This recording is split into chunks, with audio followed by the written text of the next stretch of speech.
सब बतिया हो जाए इला विनोद बढ़िया भैया आज अपने मान से गाड़ी करो खुद इतना तब ए रुका तू ये कैसे भैया हमनी के छोड़ के कहाँ गई रहा हमनियों के ना हो रुका हम तोहरे नहीं छोड़ के कहीं नहीं रही हो हम तो तारा हमेशा साथे बनी अरे राजू ये सब कैसे गई कहा बताए विशाल भैया का वो दोनों भाई इतना हद तक गिर सर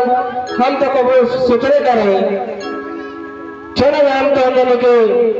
माई बाबू जी से मिलाप करें का माई बाबू जी ऐसे बढ़न हर इता वो दोनों देता रही तो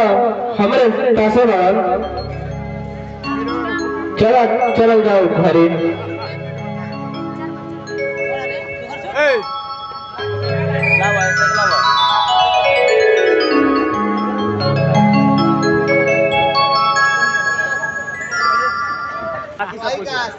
अब तो हम हीरो बन जाई बम्बई जाई अमिताभ बच्चन से मिला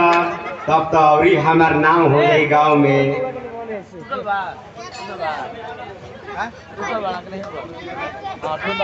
का हो खोटलू भाई आ गइलो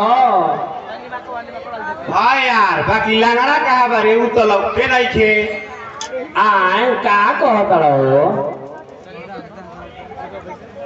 लंगड़ा लंगड़ा कहा बा लंगड़ा अच्छा लंगड़ा भैया अरे वो तो उनकरा शत्रुघ्न सिन्हा साहेब के फोन आइल रहे वो तो उन्हीं से बात करत होई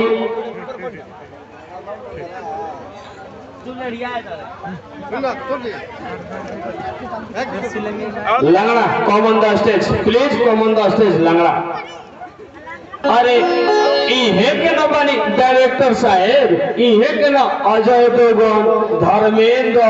अमिताभ बच्चन शत्रुघ्न सिन्हा के हीरो बनौले बनी